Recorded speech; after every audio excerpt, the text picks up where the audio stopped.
How's Jack Siebel? We saw him getting scans earlier in the week. We know he was sore during the game and after it. Yeah.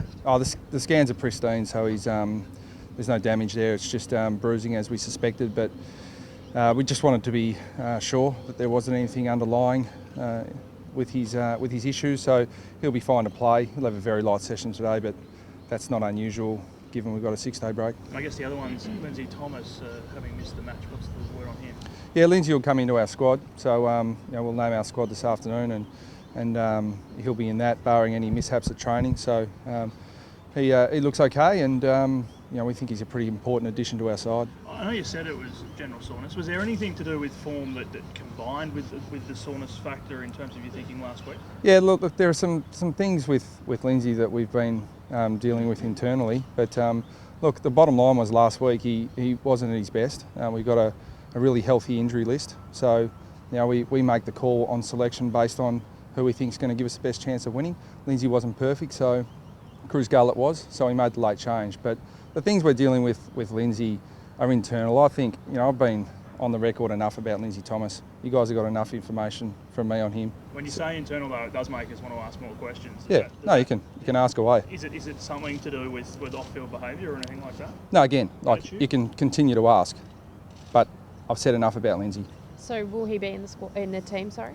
Yeah, he's in the squad of 25, so we'll select our side based on a number of factors once we get down to Launceston, but he'll be named in our 25 tonight. Yeah. No, I'd say he's going to be unlikely at this stage. We'd love to think he'd be available, but based on the work he's done so far this week, I think unlikely is the best case. Yeah, there's no structural damage. The imaging that we had taken suggests exactly what we thought, and that it's an old injury. We thought it'd recover and turn around really quickly. And Hamish is really frustrated because he thought it'd be at worst a 1 week thing, but it's not as improving as rapidly as we thought it would. So what's the process from here with Hamish? Oh well, just keep rehabbing and keep treating his knee and see once the inflammation and swelling subsides and he's able to train. But we were hoping he'd train fully today, but I doubt he'll be able to train 100%. So until he can do that, we won't select him. And as you continue to evaluate how the two ruckman thing might work when they're both up and going, I mean, Goldie had a big game last week on his own. Yeah, look, I mean, we look at different structures. It was really interesting last week. I think Goldie had a really good game. Billy Longer from Brisbane is a player we rated really highly in the draft. And Brisbane used their very early pick on Billy, even though they got Matthew Leuenberger as a long-term, potentially outstanding ruckman in the competition. So, to have Longer and Leuenberger in the same side is going to be an interesting dilemma for them in the future. So we're not alone in deciding between those options with ruck forwards, but at their best, they're definitely capable of playing the same side, and we've seen that so far this year. A lot to be made of Hawthorn this week being dismantled by Richmond last week. Do you still rate them as a top 8 side? Oh yeah, at least a top 8 side. I mean, they're better than that. I think it's really interesting. I mean, last week there was a lot of talk about Hawthorn are looking now like they're really settled with their side. The Hale rough head ruck combination's working really well. A week later, that doesn't work. We're even talking about them being a top 8 side, and they're an outstanding football side. And if we let them play the game their way, they're going to be near on impossible to beat.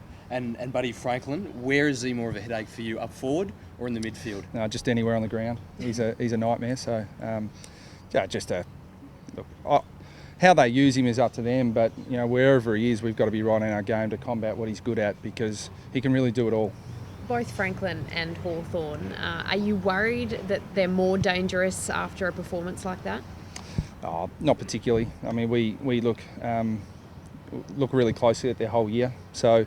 They've beaten Adelaide, pretty convincingly. They've had some really good wins. They've pushed some really good sides all the way and just fallen short. So, I think the Geelong-Hawthorn game was an all-time classic at the MCG earlier in the year. So, I think regardless of their result last week, they're going to be a really hard side to stop.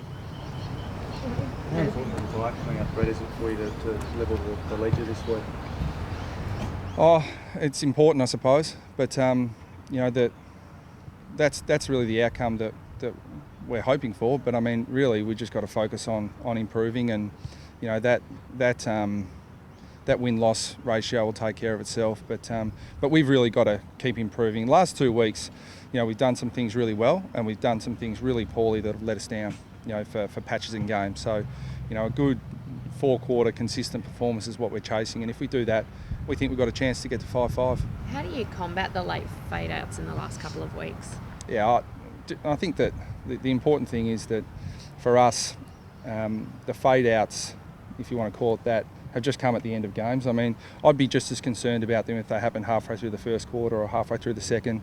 And in fact, we've had games like this where, you know, Essendon in round 1 got a bit of a run on against us in the second quarter. So it's not anything to do with conditioning or anything like that. It's just you know, some things that happen in a row that contribute to the opposition kicking goals in a row.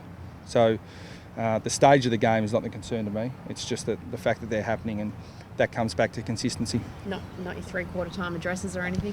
Yeah, well, I'll change them up if it'll help. But no, I don't think it's that. I think it's just our ability with, you know, the players who are inexperienced to really continue to learn. And I think they're doing that.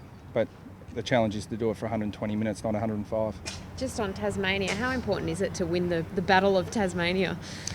I think it's great for the people of Tasmania. Hopefully a lot of people come up from Hobart, you know, because we've got a lot of supporters down there and really support us. I think Hawthorn have done an outstanding job continuing to grow the game, you know, down in Launceston. They've really turned Aurora Stadium into a fortress. So, you know, I think it's just great for the people of Tassie, and you know, I think both clubs are really proud to be able to take our great product down there, and the people of Tassie can see top level AFL footy. Any thoughts, Brad, on a little bit first crack at Buddy?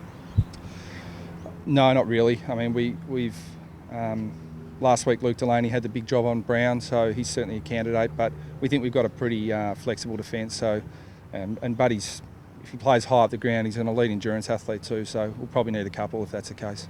Do you learn anything from, or do you break down what the Tigers did against the Hawks? Oh, we do, but I mean, no more so than, you know, what Geelong did, and you know what St Kilda have tried, and you know Adelaide in the past. So. Yeah, we'll have a look at all those things, but not specifically at Richmond. We'll just look at what all sides have done. Just when the team does get a run on, when the ball ends up in your back line, that's kind of the end result, isn't it? Is it more what happens in the middle of the field that is causing these problems?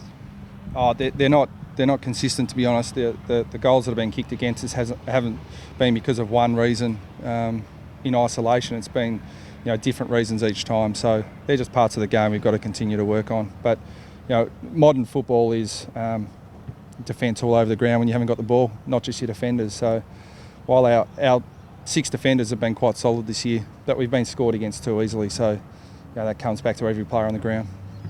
And then finally, an interesting setup this week. The top 9 teams playing the bottom 9 teams. Have you ever seen the AFL so evenly balanced in your time as a player and a coach? No, I think that, look, not only right at the top, I think the premiership favourite probably changes each week given the results. So I think it's not only close up there, it's close everywhere. So I don't think, well, personally, I don't look too closely at the ladder at this time of year. It's more about win-loss and, you know, those sorts of things. So, you know, we're still yet to play, you know, every side. So there'll be a lot change, I think, over the next 6 or 7 weeks. But you know, it's good for the competition. I think the happiest people out there would be the people in at AFL headquarters, because, you know, we've got a really even competition, and, you know, it's a tough competition to pick.